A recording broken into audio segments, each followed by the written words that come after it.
कर मरीजों गम ज़दों आफत नसीबों पर करम मौला। अल्हम्दुलिल्लाहि रब्बिल आलमीन वस्सलातु वस्सलामु अला सय्यिदिल मुरसलीन अम्मा बाद फ़अऊज़ु बिल्लाहि मिनश शैतानिर रजीम बिस्मिल्लाहिर रहमानिर रहीम अस्सलातु वस्सलामु अलैका या रसूलल्लाह व अला आलिका वअस्हाबिका या हबीबल्लाह अस्सलातु वस्सलामु अलैका या नबी अल्लाह व अला आलिका वअस्हाबिका या नूर अल्लाह। मदनी चैनल के नाज़रीन, मदनी क्लिनिक के अंदर आपको मरहबा कहते हैं। आज जो हमने सिलसिले में टॉपिक चुना है सर्दियों के हवाले से है, क्योंकि ठंडा मौसम पाकिस्तान में और दुनिया के मुख्तलिफ हिस्सों में जो है शुरू हो चुका है। तो इस हवाले से कि ठंड के अंदर हमें क्या क्या एहतियातें करनी चाहिए, ठंडे मौसम में उमूमी तौर पे कौन कौन सी बीमारियां होती हैं और उन बीमारियों से जो बचाव के तरीके हैं वो इंशाल्लाह आसान तरीके जो हैं वो हम आपको आज बताएंगे। अल्लाह अज़्ज़ व जल ने मौसम की तब्दीलियों में भी बड़ी हिकमत रखी है कि अगर मौसम एक जैसे रहेंगे तो एक यकसानियत इंसान के अंदर पैदा हो जाती है, तो उसके अंदर तबीयत जो है ना वो अजीब सी होती है कि एक ही चीज़ उसकी चली जा रही होती है। तो आप ये देखेंगे मौसम की तब्दीली के साथ साथ इंसानी जिस्म में भी मुख्तलिफ तब्दीलियाँ आती हैं। मिसाल के तौर पर अगर गर्मियों का मौसम होता है तो उसकी अलग लवाजमात होती हैं, अगर सर्दियों का मौसम होता है उसकी अलग लवाजमात होती हैं। इसी तरह बारिश का मौसम है, इसी तरह ख़ज़ां का, इसी तरह बहार का। तो ये अलग अलग मौसम जो हैं इनकी अलग अलग लवाजमात होती हैं और इनके अलग अलग जिस्मानी और जहनी तौर पर इंसान के ऊपर असरात पड़ते हैं। अब जिस्मानी तौर पे आप ये देखें कि जैसे मिसाल के तौर पे आप बारिश का मौसम होता है तो एक खुशगवार से जहन खुशगवार हो जाता है बारिश को देख के, चाहे कितना ही इंसान का मूड ख़राब हो, कैसा भी हो, लेकिन बारिश को देख के एक अच्छा जहन फील करता है। बच्चा या बूढ़ा या जवान कोई भी हो वो अच्छा फील करता है। इसी तरह जब गर्मियों का मौसम आता है तो उसके अपने तरीक़ेकार होते हैं, उसके अपने फ़ायदे होते हैं, क्योंकि गर्मी के मौसम के अंदर अगर गर्मियाँ ना हो तो हम बहुत से ऐसे अनाज होते हैं जो हम इस्तेमाल करने में हमारे लिए दुश्वारी, क्योंकि उनके लिए ख़ास हीट चाहिए होती है पकने के लिए, तो वो हम आगे लेके चल रहे होते हैं। इसी तरह जब सर्दियों में आप आते हैं तो सर्दियों का भी यही हिसाब किताब होता है कि सर्दियों में भी बहुत सारी चीज़ें ऐसी होती हैं जो सर्दियों में ही ख़ास तौर पे जो हैं पैदा होती हैं और उसके अपने एक फ़ायदे होते हैं। लाज़मी बात है अगर सर्दियों में वो चीज़ पैदा की जा रही है, अल्लाह सुब्हानहू व तआला ने उसको तख्लीक किया है सर्दियों के अंदर ही, तो उसमें इंसान के लिए यकीनन कोई ना कोई फ़ायदे ज़रूर रखे होंगे। और वो क्या फ़ायदे होते हैं, फ्रूट की शक्ल में हैं या किसी अनाज की शक्ल में हैं, हम वो ले लेते हैं। लेकिन अनफॉर्चुनेटली होता क्या है कि हम उसका गलत इस्तेमाल करते हैं, हम उसको सही इस्तेमाल नहीं कर पाते। उसकी वजह से हम मुख्तलिफ छोटी छोटी बीमारियों से स्टार्ट लेते हैं और उसके बाद हम एक बहुत बड़ी बीमारी में भी मुब्तला हो जाते हैं। तो इसमें क्या एहतियातें करनी है हमें, क्या सर्दियों में हमें एहतमाम करना चाहिए, किस किस्म की चीज़ें लेके चलनी चाहिए, उस पर आज इंशाअल्लाह अज़्ज़ व जल हम डिस्कस करेंगे। सलमान भाई, सर्दियों का सीज़न स्टार्ट हो चुका है, मुख्तलिफ़ किस्म की बीमारियाँ जो है हम पैदा हो जाती हैं, बिलखुसूस ख़ास तौर पे जो देखने में आती हैं। एक तो नज़ला वगैरह अमूमन काफ़ी ज़्यादा हो जाता है, लोगों को गला ख़राब होने की शिकायत काफ़ी ज़्यादा हो जाती है, स्किन की प्रॉब्लम्स होती हैं, बाज़ जगह पे ब्लड प्रेशर की प्रॉब्लम्स भी होती हैं, बाज़ जगह पे कार्डिक की प्रॉब्लम्स भी होती है। अगर आप ज़्यादा ठंड पड़ रही है तो उसमें कार्डिक इश्यूज़ भी हो सकते हैं। तो इसकी क्या वजह होती है कि एकदम बॉडी टेम्परेचर अगर चेंज होता है इंसान के जिस्म में, क्या असरात पैदा हो जाते हैं उसमें? डॉक्टर साहब, जैसे सर्दी का जैसे मौसम आता है, आउटसाइड यानी बाहर का एनवायरनमेंट तब्दील होता है, तो बॉडी भी इंसानी जिस्म, अल्लाह ताला ने ऐसा निज़ाम बना के रखा हुआ है जिसमें इंसानी जिस्म के अंदर भी तब्दीली आ रही होती है। इंसानी जिस्म रिएक्ट करता है अपने आसपास के माहौल के हिसाब से। अब जैसे बाहर अगर सर्दी हो रही होती है, बाहर टेम्परेचर लो है, तो इंसान के जिस्म में ऐसी सलाहियत अल्लाह ताला ने रखी हुई है कि वह अपना टेम्परेचर 37 तक रखने की सलाहियत किसी हद तक रखता है। अब ये किस तरीके से होता है, जैसे सर्दी की आमद शुरू हुई तो गुदूद होते हैं, जैसे थायराइड वगैरह, वो हार्मोनल चेंजेस उसमें पैदा होते हैं। एक तो इंसान का जो मेटाबॉलिक रेट जो होता है, यानी जैसे खाना हजम करने का रेट जो होता है वो बढ़ जाता है। अब मेटाबॉलिक रेट जब बढ़ जाता है तो उसमें ये होता है कि जैसे बॉडी के अंदर हीट जनरेट हो रही होती है, वो heat inside the body generate होती है, टेम्परेचर बाहर लो हो रहा होता है। गर्मी में जो थायराइड का हार्मोन का लेवल इतना हाई नहीं हो रहा होता, हुदूद इतना काम नहीं कर रहा होता। मेटाबॉलिक रेट सर्दियों में ज्यादा होता है, यानी हीट प्रोड्यूस हो। दूसरा, जैसे सर्दी लगती है तो हमको कपकपी तारी होती है। ये कपकपी बेसिकली शिवरिंग हम लोग इसको बोलते हैं।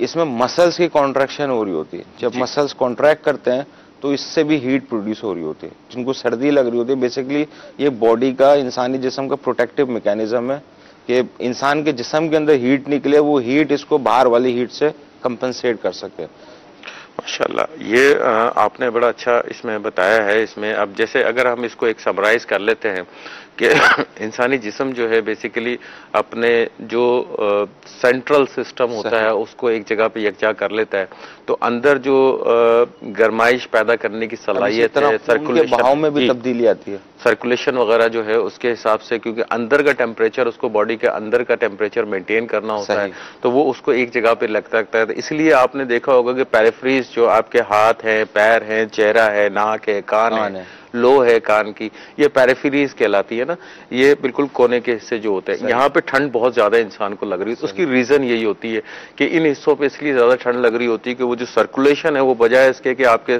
पेरिफेरीज की तरफ जाने, हाथ पैरों की तरफ जाने की या स्किन की तरफ जाने के बजाय वो आपके सेंट्रल सिस्टम की तरफ चलना, लोड ज्यादा हो जाता है, ताकि आपको बॉडी का टेम्परेचर। मतलब ये है कि जब सर्दियां शुरू हों तो छोटे हों या बड़े हों, इन लोगों को ये वाले एरिया को ज्यादा अच्छी तरीके से कवर करना चाहिए, हाथों को, सर को, पैरों को, बिलखुसूस छोटे बच्चों में और ओल्ड एज पेशेंट। बिल्कुल, सर्दियों से बचाव का ये एक आसान तरीका है और बहुत इजीली तरीके से इन चीजों से बच सकते हैं कि आपने अपने थर को कवर करके रखना है। अगर आपने सफर कर रहे हैं, बाइक वगैरह चला रहे हैं या किसी ओपन एयर पे आप जा रहे हैं, तो अपने माउथ को कवर कर रखें, मुंह को कवर करके रखें, कोई मास्क वगैरह लगा के रखें।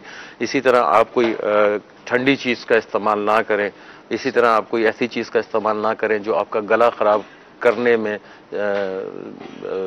पैदा कर सकती है, गला खराब पैदा कर सकती है, उससे आप थोड़ा सा बचने की कोशिश करें। इसी तरह आप जब आपने जो कपड़े पहन रखे हैं, कपड़ों के अंदर भी आप जो है जैसे टी शर्ट वगैरह, इसकी कपड़ों का जैसे होता है ना, ये मालूम ये कर लेते हैं कि जिससे सर्दी हो गई बहुत ज्यादा, अब हर जगह का टेम्परेचर डिफरेंट हो रहा होता है। जैसे बाबुल मदीना की बात कर लें जी, तो हम कपड़ों का किस तरह से इंतखाब करें, कौन कौन से बॉडी के हिस्से हैं, जिस्म के हिस्से हैं, इनको सही तरीके से हम ढांप के रखें, कवर करके रखें, तो ये हमें रिस्क यानी सर्दी की वजह से होने वाले कॉम्प्लिकेशन या अमराज कम हो जाए। देखें, एक स्टडी के तौर पे अगर हम देखते हैं तो बेसिकली 2 पॉइंट ऐसे हैं हमारी बॉडी के अंदर, हमारे जिस्म के अंदर, जो सर्दी को या गर्मी को दोनों को बड़ी जल्दी कैच करते हैं। वो है हमारा हेड और टो, यानी सर और पैर।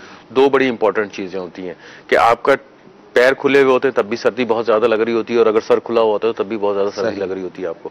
तो इसमें बेहतर यही होता है कि आप सर को भी अपने कवर करके रखें और अपने पैरों को भी सॉक्स के जरिए कवर करके रखें, या कोई और भी चीज जो है आप उसको इस्तेमाल कर सकते हैं ताकि आपको ठंड लगने के चांसेस कम से कम हो। ये एक इंपॉर्टेंट चीज होती है। डॉक्टर, इसी में एक मैं रिसर्च ऐड कर दूं जी, आपकी बात इंटरव्यू हुई कि अभी मैं पढ़ रहा था इसी हवाले से, जो हीट लॉस यानी जो सबसे ज्यादा बॉडी के अंदर से हमें से बेसिकली सर्दी लगती कैसे है। असल में इंसान के अंदर की जो हीट होती है ना, बाहर टेम्परेचर लो है, इंसान के अंदर की हीट बाहर निकल जाती है। बिल्कुल। अगर हम जो कपड़े पहनते हैं तो बेसिकली इसका गर्म कपड़े जो पहन रहे होते हैं, इसका मैकेनिज्म ये होता है कि जो इंसान के अपने जिस्म की गर्मी है, हीट है, वो अंदर ही रहे, बाहर से सर्दी अंदर ना आए और हीट अपनी बॉडी की अंदर ही रहे, उसी के अंदर सिस्टम काम कर रहा होता है।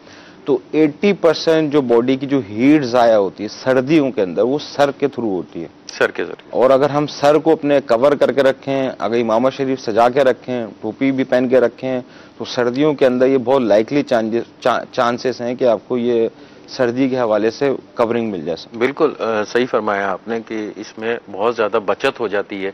आप जो इनकी छोटी छोटी आपकी परेशानियाँ होती हैं उनसे आपको काफ़ी हद तक बचत हो जाती है।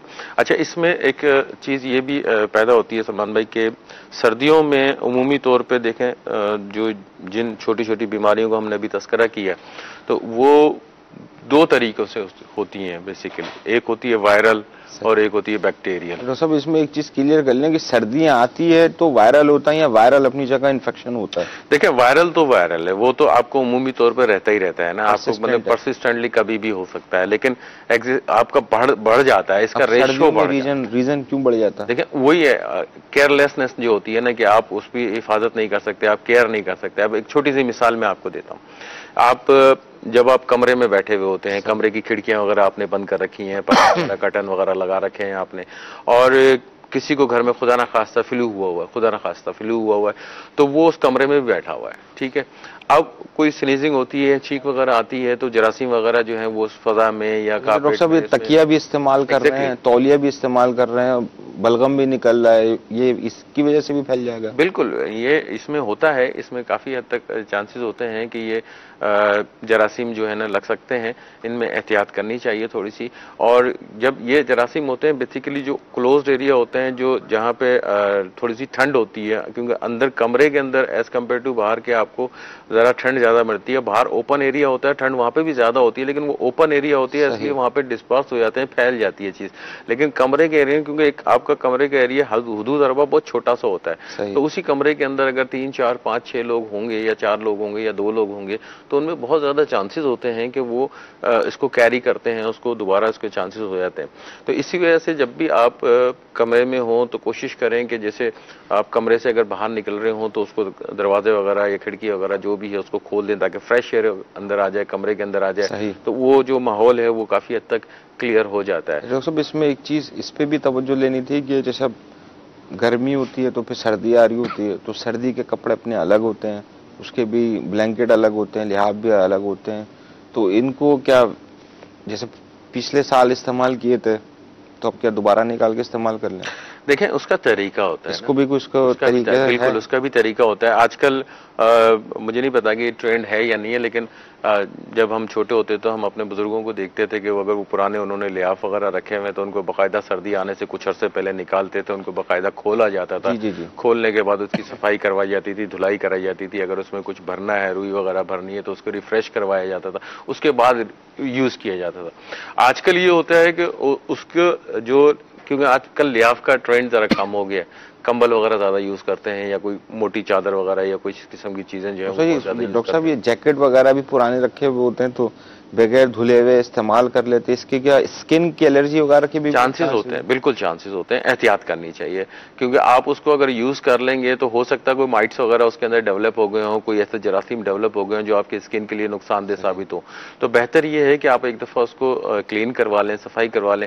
सफाई नहीं करवा सकते तो एटलीस्ट कम से कम उसकी अपना धूप के अंदर रख दें, कम से कम धूप लगा लें, कम से कम, काफी हद तक बेहतर हो जाएगा। अगर आप 24-48 घंटे जो है उसको वहां पे धूप लगा देंगे तो उसमें काफी हद तक जो है ना इसमें सेफ हो जाता है आदमी। तो एहतियात करनी चाहिए, जो भी आप कपड़े वगैरह यूज करते हैं या कोई भी आप फैब्रिक वगैरह यूज करते हैं, चाहे किसी भी पर्पस पे, उसमें आपको एहतियात करनी चाहिए और ऐसी चीजों से इज्तनाब करना चाहिए। बाजार से हम जो लोग खरीद लेते हैं कपड़े, ओपन मार्केट से जो परचेज करते हैं, ब्लैंकेट, वो जैकेट्स वगैरह हो गए, ग्लव्स वगैरह, कोई भी चीज ले रहे होते हैं तो ये ओपन रखे हुए होते हैं। अभी किसी के इस्तेमाल भी हो सकते हैं या बिल्कुल 0 मीटर यानी ब्रांड न्यू भी हो सकते हैं।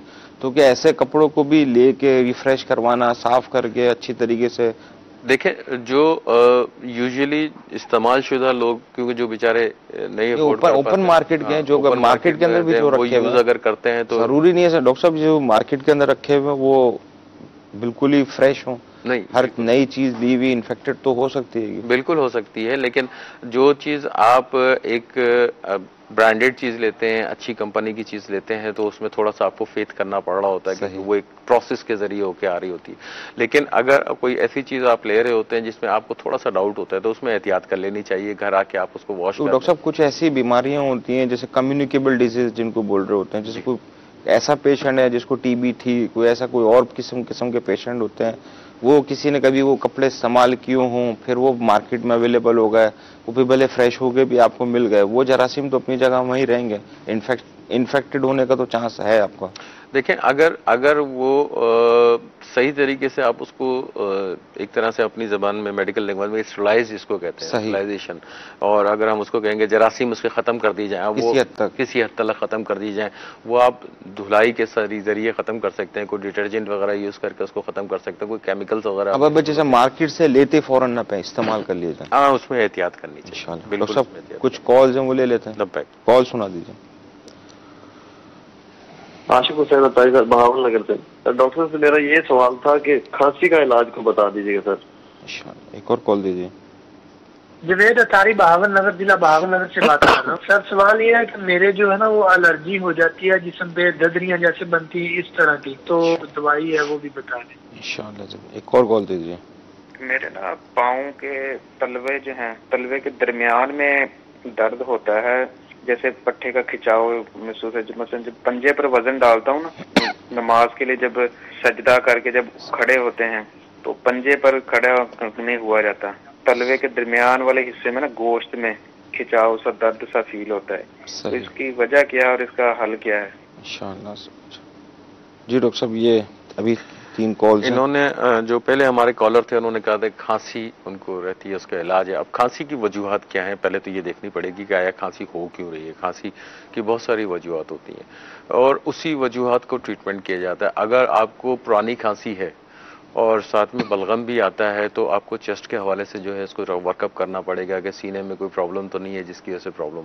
एक खांसी होती है, अमूमन लोगों को जो नज़ला वगैरह होता है या जुकाम वगैरह होता है वो पोस्ट ड्रिबलिंग होती है, अंदर की तरफ गिर रहा होता है, तो जो आपका फेरिंग्स है, लैरिंग्स है, वहाँ पे जो इन्फ्लेमेशन, सोजिश हो जाती है, जिसकी वजह से जब आप सांस लेते हैं तो सांस जब आप अंदर ले रहे होते हैं तो वो उस दीवारों से इरिटेशन यानी कि एक इर्ताश सी पैदा करती हुई जाती है, उसके धसके में आपको खांसी सी लगती है, उसको भी लोग खांसी बोलते हैं। उसका ट्रीटमेंट जरा डिफरेंट होता है।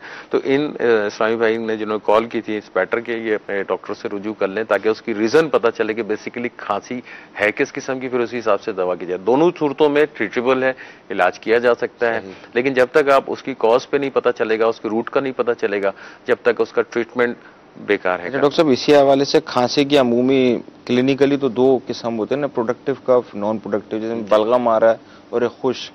अब जैसे किसी को खुश खांसी किसी वक्त हुई और डॉक्टर ने प्रिस्क्राइब कर दी वो मेडिसिन इस खांसी के लिए, उस वक्त इसको आराम आ गया, लेकिन ये फिर मेडिसिन ये रख लेते हैं, फिर ये हर खांसी के लिए यही मेडिसिन इस्तेमाल हो रही थी। नहीं, ये इसका जरा डिफरेंशिएट कर दें। नहीं, ये एक बहुत बड़ा एक कहेंगे ड्रॉबैक है कि हम लोग सेल्फ मेडिकेशन की तरफ पहुंच जाते हैं। जो तो खांसी की 3-4 किस्में भी हैं और उसकी वो वैरायटी भी होती है बहुत ज्यादा। और फिर ट्रीटमेंट किस तरह दिया। अमूमन तो खांसी पेशेंट को तो ये लग रही हो तो डॉक्टर साहब खांसी ही हो रही है, वो एक सिंपल सा लफ्ज इस्तेमाल कर लेते हैं, खांसी होती है, लेकिन खांसी में इट्सल्फ बहुत बड़ी चीजें छुपी हुई होती हैं कि खांसी हो क्यों रही है। ये डॉक्टर का बेसिकली रिस्पांसिबिलिटी होती है। डॉक्टर साहब, ये अमूमन बच्चों के केसेस में ज्यादा देखने में आता है कि एक दफा ये सब में होता है बच्चों में, इसलिए आपको ज्यादा लगता है कि बच्चे ज्यादा बेसिकली जुकाम नजला से ज्यादा वो इफेक्ट होते हैं। जब वो जुकाम नजले से ज्यादा इफेक्ट होते हैं तो उमूमी तौर पे नजला और जुकाम को इतना ज्यादा सीरियसली नहीं लिया जाता। जब वो बढ़ जाता है यानी कि खांसी की सूरत इख्तियार कर लेता है, गला खराब कर देता है और अगला स्टेप जो है वो सीना भी खराब कर देता है, बिलखुसूस बच्चों के अंदर सीना भी खराब हो जाता है, कंजेशन हो जाती है सीने के अंदर, तब जो है ना वो फिर डॉक्टर्स के पास जाते हैं तो फिर वो एक स्टेज, उस स्टेज से निकल चुके होते हैं। सही। आपको फिर एक्सपेंस यानी कि आपको जो अखराजात हैं वो भी आपके डबल ट्रिपल पे चले जाते हैं। अगर इनिशियल स्टेज के ऊपर आप करवा लेते हैं तो आप बड़ी सस्ते में वो इलाज किया जा सकता है। उमूमी तौर पर अगर वायरल इन्फेक्शन होता है तो वायरल इन्फेक्शन अपना टाइम पीरियड लेता है, 6-7 दिन 8 दिन टाइम पीरियड जो है वो लेके जाता है। उसके लिए कोई एंटीबायोटिक्स की जरूरत नहीं है, वो सिंपल दवा से भी ट्रीट किया जा सकता है। लेकिन अगर उसके साथ कॉम्प्लिकेशंस हैं, उसके नुकसानात हो गए, पैदा शुरू हो गए आपको, तो फिर यकीनन उसके हिसाब से आपको दवा साथ अगर बुखार भी साथ हो रहा है तो फिर इसको बैक्टीरियल की तरफ लेंगे। डॉक्टर साहब, अब इसमें यूं कर लेते हैं कि जैसे खांसी है, अभी जैसे सर्दी की आमद है, अब ये जैसे एपिसोड हो जाते हैं, किसी को खांसी हो जाती है हल्की, खुश्क या बलगम वाली, तो ऐसी कौन कौन सी एहतियातें हैं बिलखुसूस सर्दी के हवाले से जो सारे जुमला जो पेशेंट है इनके लिए फायदेमंद हो? देखें, एक तो सर्दी की जो एहतियात है वो तो करनी है, यानी कि आपने कोई भी ऐसी चीज का इस्तेमाल नहीं करना है। ठंडा पानी, जूस, कोल्ड ड्रिंक, इस तरह का। देखिए, अगर जूस में थोड़ा सा ये है कि जूस वगैरह अगर आप लेते हैं तो वो आपके लिए अच्छे हैं उस सूरत में कि जब आप उसको ठंडे ना पिए। सही, ठीक है। जूस में इटसेल्फ अगर हम फर्ज करें कि जैसे हमारे पास सीजनल फल जो है, किन्नू है, मौसमी है, ये सीजनल फल है, हम इनके अगर जूसेस वगैरह पीते हैं तो ये हमारे लिए फायदेमंद तो है। बहुत फायदेमंद है, क्योंकि इसमें विटामिन सी वगैरह शामिल होता है और आपका जो बॉडी रेजिस्टेंस जो है ना उसमें यानी मदाफती निजाम को मजबूत करता है। तो अगर आप वो ले लेते हैं वो आपके लिए फायदेमंद है। दूसरा ये है कि पानी की रिक्वायरमेंट जो है वो भी आपकी पूरी कर रहा होता है, क्योंकि सर्दियों में आप पानी का इस्तेमाल बहुत कम कर रहे होते हैं, क्योंकि बॉडी की रिक्वायरमेंट नहीं बन रही होती, तो वो भी पानी भी आप उस तरह से पूरी कर लेते हैं किसी ना किसी तरीके जूस की शक्ल में आपने ले लिया। तो आपको दो फायदे होते हैं, एक तो आपको डिफेंस मैकेनिज्म जो है आपका बॉडी का जो मुदाफती निजाम है वो काफी स्ट्रांग हो जाता है, दूसरा जो है आपको पानी की जो कमी है वो भी काफी हद तक पूरी हो जाती है। सर्दियों में एक आम शिकायत होती है कि स्किन ड्राई हो जाती है, खुश्क हो जाती है काफी ज्यादा। उसकी रीजन दो होती है, एक तो रीजन ये होती है कि पानी का इस्तेमाल कम हो जाता है आदमी का, ठीक है। दूसरी रीजन ये होती है कि जब हवा में खुश्की, हवा में जो नमी है वो भी थोड़ी सी कमी की तरफ चले जाती है, जिसकी वजह से वो खुश्क हो जाती है। तीसरी चीज जो होती है वो होती है जब आप गुस्ल कर रहे होते हैं तो गर्म पानी से आप बेसिकली गुस्ल कर रहे होते हैं, बहुत ज्यादा गर्म पानी से कर रहे होते हैं, जो कि आपकी स्किन को मजीद ड्राई कर देता है। तो जब भी आप इन चीजों को केयर करेंगे तो जैसे गुस्ल करने जा रहे हैं तो एक तो बहुत ज्यादा गर्म पानी इस्तेमाल ना करें, एक नॉर्मली जो गर्म पानी होता है इजीली उससे आप जो है ना वो सही गुस्ल कर सकते हैं या वजू इस पे लेते हैं। खांसी के हवाले से आपने जैसे भी बताया कि ये ठंडे पानी का इस्तेमाल ना किया जाए, जूस हम भले सादा हो वो इस्तेमाल कर सकते हैं, बिल्कुल कर सकते हैं, खट्टा नहीं होना चाहिए, खट्टा नहीं होना चाहिए, उसमें थोड़ा एहतियात करें। कोल्ड ड्रिंक तो किसी भी सूरत, कोल्ड ड्रिंक वगैरह किसी भी सूरत में नहीं, सही, किसी भी सूरत में नहीं। डॉक्टर साहब अभी जो तो अभी आप बयान फरमा रहे थे, ये दूसरी कॉल इसी की है, इनको स्किन का एलर्जी बेसिकली, इसको डिटेल में ले लेते हैं। इसमें अब बात वही आती है कि एलर्जी किस किस्म की हो रही है इनको। ये मैं इसी पे आ रहा था कि ये अमूमन बाजार से जो लिए हुए होते हैं या पुराने कपड़े रखे हुए होते हैं, सर्दियों में दोबारा पहन लिए जाते हैं, इस तरह के स्किन एलर्जी के बहुत सारे पेशेंट बनना शुरू हो जाते हैं।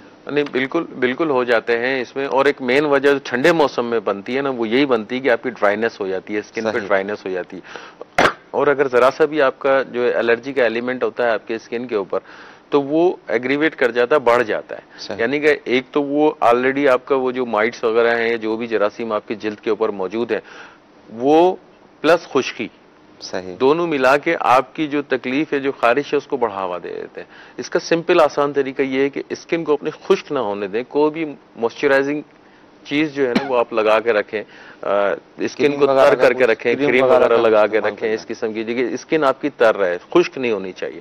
तो आप तकरीबन 50 to 60% जो है खारिश वगैरह जो है ना आपकी बॉडी के अंदर वो काफी हद तक कंट्रोल में आ जाएगी। बाकी जो चीज होगी वो अद्वियात वगैरह से आप उसको कंट्रोल कर सकते हैं और कुछ एहतियातें, वो डिपेंड करता है कि आपको खारिश किस किस्म की है। अगर आप इसमें दो चीजें ऐड कर लेते हैं कि जैसे स्किन एलर्जी, जिनको सिर्फ स्किन की एलर्जी या किसी और चीज की, जैसे अभी आपने बयान फरमाया कि स्किन को खुश्क ना होने दे, इसके एक तो तरीका आप हाइड्रेशन अपनी प्रॉपर रखें, दूसरा जूस का विटामिन सी जैसा भी आपने बताया था, ये दो चीजें अगर इसको पाबंद कर लिया जाए तो विटामिन सी का रोल स्किन के अंदर बहुत ज्यादा अच्छा है। दूसरा इम्यूनिटी, जब भी इम्यूनिटी आपकी लो हो रही होती है तो उसमें भी एलर्जी आ रही होती है, तो विटामिन सी दोनों तरफ काम कर रहा है, दोनों तरफ काम करेगी। और आप ये देखें कि अल्लाह अज़्ज़ व जल ने इस सर्दी के सीजन के अंदर जो फ्रूट्स हैं, अगर आप उन पे गौर करें तो तमाम के तमाम फ्रूट्स के अंदर विटामिन सी की बहुत बड़ी मिकदार मौजूद है। चाहे वो किन्नू ले लें, माल्टा ले लें, मिठा ले लें, इस किस्म के जितने भी फ्रूट्स हैं इनके अंदर विटामिन सी की बेइंतहा मिकदार मौजूद है। डॉक्टर साहब, लोग इसको इस्तेमाल नहीं करते। स्किन जो होती है ना, जैसे हम खिंचाव होता है स्किन का भी, डॉक्टर साहब ये पता कैसे चले स्किन हमारी खुश्क है या डिहाइड्रेटेड है, ये भी बता दें। देखें वो तो पता चल ही जाता है जब आदमी की स्किन जब खुश्क, डिहाइड्रेटेड अलग, डिहाइड्रेशन अलग चीज होती है, डिहाइड्रेशन अलग चीज है, वो आप सही फरमा रहे हैं। आप अगर खुश्की की तरफ जाएंगे, खुश्की तो जाहिरी तौर पर नजर आ जाएगी। अगर डिहाइड्रेशन होगी तो ऐसे मौसम के अंदर डिहाइड्रेशन बहुत ज्यादा अगर होगी आपको, सही, तब आप उसको क्लिनिकली उसको पहचान सकते हैं। अगर हल्की फुल्की होगी तो वो आइडिया नहीं होगा, क्योंकि इस मौसम में रिक्वायरमेंट नहीं बनती है पानी की इतनी ज्यादा आदमी को ना, इसलिए डिहाइड्रेशन के चांसेस कम। इसलिए ये बयान कर रहा था, अर्ज कर रहा था कि स्किन के अंदर जो इलास्टिसिटी, जो लचक होती है ना जी, इसमें जो एलिमेंट होते हैं, कनेक्टिव टिश्यू जिसको बोलते हैं, उसकी रिक्वायरमेंट ही को फैक्टर के तौर पर विटामिन सी है। विटामिन सी जितना आप ले रहे होंगे आपकी स्किन बिल्कुल इंप्रूव्ड होगी, कलर वगैरह के अंदर भी इंशाअल्लाह ज़वजल बेहतरी मिलेगी और आपका इम्यून सिस्टम भी ज़्यादा अच्छी तरह काम करना शुरू करेगा। एक तीसरे कॉलर हैं डॉक्टर साहब। तीसरी जो कॉल थी इनके वो पाँव में पाँव के तलवे के सेंटर में बेसिकली ये बता रहे हैं कि इनको वो तकलीफ होती है। अब इसमें दो चीजें हो सकती हैं, एक डिजीज होती है वो एग्जामिन के बाद ही पता चलेगा कि प्लांटर फैशाइटिस तो नहीं है कहीं जी, ठीक है ना। तो बेहतर ये है कि अपने, अब इसमें ये भी नहीं मालूम कि एक पाँव में या दोनों पाँव में। एग्जैक्टली तो ये अपने डॉक्टर से अगर रुजू कर लें, बिलखुसूस ऑर्थोपेडिक डॉक्टर्स जो होते हैं उनसे रुजू कर लेंगे, वो उनको बेहतर गाइड कर देंगे। अगर वो प्लांटर फैशाइटिस है उनको तो उसके हिसाब से ट्रीटमेंट वगैरह सब उनका यूरिक एसिड चेक करवा लें। यूरिक एसिड एहतियातन करवाया जा सकता है, अगर एज ज्यादा है 30 से ज्यादा है, बिल्कुल कोई मुजाहिदा नहीं है, एहतियातन करवाया जा सकता है, बिल्कुल करवाया जा सकता है। कुछ कॉल हैं डॉक्टर साहब, वो ले लेते हैं, कॉल सुना दीजिए। ज़हीर अख्तर मेरा नाम है, रावलपिंडी से बात कर रहा हूँ। मेरा डॉक्टर साहब से सवाल ये था कि मेरी एक भतीजी है जिसे थैलीसीमिया की बीमारी है, तो मैं ये पूछना चाहता था कि इसके बारे में इलाज और वजह अगर बता दी जाए तो हमें उसकी क्या वजह रखनी चाहिए। इंशाअल्लाह एक और कॉल दे दीजिए। मैं मोहम्मद अदनान अतारी बात कर रहा हूँ मियाँ वाली से। मेरी ये अर्ज है कि मेरी छोटी सिस्टर है, उसकी तकरीबन 21 साल उम्र है और उसका ये मसला है कि 12 महीने उसको नजर जुकाम लगा रहता है और 12 महीने उसके नाक से और आंखों से पानी बहता रहता है। सर्दियों में खुसूसन ये चीज ज्यादा शिद्दत अख्तियार कर जाती है और उसके अलावा उसको मतलब के लगातार 5-5-6 छींकें भी आ जाती है। फरायज करम इसके हाल शाह फरमा दीजिए। एक और कॉल दे दीजिए। अस्सलामुअलैकुम वरहमतुल्लाहि वबरकातुह।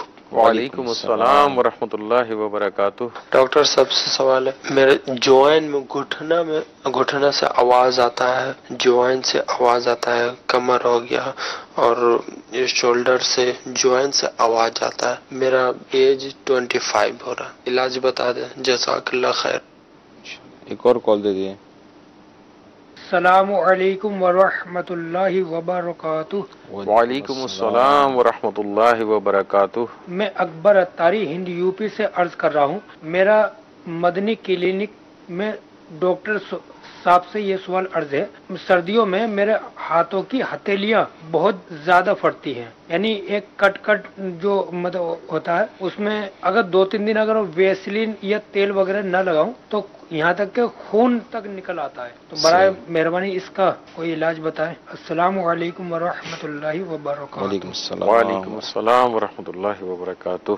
डॉक्टर साहब ये जो पहले कॉलर थे इसमें थैलेसीमिया का इलाज इन्होंने पूछा है बिलगिज़ा, जो कि अब थैलेसीमिया में जो मेजर प्रॉब्लम हो रही होती है खून ना बनने की प्रॉब्लम हो रही होती है, तो वैसी ग़िज़ा इस्तेमाल कर सकते हैं जो खून आवर हों, यानी खून बनाने में मददगार हों। मसलन अब जैसे इसके अंदर जैसे आपका खजूर है वो रिच ऑफ आयरन है, चुकंदर का जूस वगैरह है, ये जितने भी आयरन के सोर्सेस हैं ये आप इस्तेमाल कर सकते हैं। आजकल जैसे सीजनल अगर देखते हैं तो गाजर ये आप बेहतरीन है। सीजन के हिसाब से अगर आप देखें पालक बहुत अच्छा है आपके लिए, मेथी बहुत अच्छी है आपके लिए, लेकिन अपने डॉक्टर से मशवरा जरूर करें। ये तो बिलगिज़ा हमने ये कहा तो ज़िम्नन है या अभी हर किसी के लिए फायदेमंद है? नहीं, ये तो डेफिनेटली सर्दी में सबके लिए फायदेमंद है, जो भी आप इस्तेमाल करेंगे। ये तो है सर्दियों का, ग़िज़ाएं सर्दियों की हैं ये सही, ठीक है ना, तो ये तो वैसे ही फायदेमंद होगी। लेकिन अगर ये इसके हिसाब से देखते हैं तो अपने डॉक्टर से मशवरा करें। थैलेसीमिया का डायग्नोस पेशेंट है तो ऑब्वियसली ये डॉक्टर से अपना ट्रीटमेंट तो करा ही रहे होंगे, बिल्कुल, लेकिन कोई एडेड अपने ग़िज़ा कर लेंगे तो इनसे मजीद बेहतर होने का चांस। हाँ बिल्कुल, और लेकिन ग़िज़ा को भी अपने डॉक्टर से मशावरत कर लें, क्योंकि उनकी जनरल फिजिकल कंडीशन क्या है ये उनके डॉक्टर ज़्यादा बेहतर जानते होंगे। उनकी जनरल फिजिकल कंडीशन को देखने के बाद ही वो सही गाइड कर पाएंगे। हो सकता है हमारे हिसाब से ये ठीक हो, लेकिन उनकी जनरल फिजिकल कंडीशन ऐसी हो कि शायद उनके लिए मुनासिब ना हो, इसलिए उनसे मशवरा करना बहुत ज़रूरी है। डॉक्टर साहब दूसरे जो कॉलर हैं ये 21 साल की इनकी उम्र है, क्रॉनिक केस लग रहा है, ये 12 माह नज़ले की शिकायत है। ये बहुत सारे पेशेंट हैं उनको आम ये शिकायत होती है और सर्दियों के अंदर ये बढ़ भी जाती है। इसको साइनसाइटिस बोलेंगे, एलर्जी बोलेंगे, पोस्ट नेज़ल ड्रिप बोलेंगे, क्या बोलेंगे? देखें अब बात वही है कि होता क्यों है, ये तो एग्जामिनेशन के बता रहे हैं 12 माह से हो रहा है। अब 12 माह से हो रहा है, बकौल इनके 12 माह से हो रहा है, तो 2-3 रीजंस होंगी। एक तो ये है कि जनरल रीजंस ये होंगी कि उनकी डाइट पैटर्न क्या है, उनकी 21 साल उम्र बताइए। 21 साल की उम्र में उनका अपना खाने का अंदाज क्या है, क्या ग़िज़ा लेते हैं, क्या नहीं लेते हैं, उनका रिहाइश की पोजीशन क्या है, क्योंकि ये कुछ लोग सेंसिटिव होते हैं, हो सकता है उनका नेचर ऑफ वर्क इस किस्म का ना हो। ये फीमेल है सेंसिटिव, शायद फीमेल पेशेंट है, घर में ही रह रहे होंगे, हो सकता है कि एनवायरनमेंट बाहर का, बिल्कुल धुएं वगैरह से भी हो सकता है कि एलर्जी वगैरह हो। अगर फीमेल हैं तो धुएं की वजह से भी प्रॉब्लम हो सकती है, उनको ये मसला हो सकता है। सेकंड जो इशू निकल सकता है वो ये हो सकता है कि इनका फिजिकल एग्जामिनेशन जैसे डॉक्टर से करवाएंगे, ईएनटी बिलखुसूस ईएनटी स्पेशलिस्ट से, तो वो नाक की पोजीशन देख लेंगे कि नाक के अंदर तो कोई प्रॉब्लम नहीं है। जैसे आपने फरमाया कि साइनसाइटिस भी पॉसिबिलिटी है, डीएनएस के भी पॉसिबिलिटी है। दोनों डीएनएस मदनी चैनल के नाज़रीन बेसिकली नाक की हड्डी जो या गोश्त जो बढ़ जाता है उसको कहते हैं, तो इन दोनों चीज़ों की पॉसिबिलिटी अपनी जगह पे होती है, तो इसकी वजह से भी ये प्रॉब्लम हो सकती है। तो बेहतर है कि अपने ईएनटी के जो स्पेशलिस्ट हैं आपके इलाके में उनसे आप मशवरा कर लें। इन द मीन वाइल आसान तरीका यही है कि जब भी आप बाहर निकलते हैं या किसी ऐसी जगह पे एक्सपोज होते हैं तो कोशिश करें कि कवर कर लें, कोई मास्क वगैरह ले लें आप, उससे आप बच सकते हैं।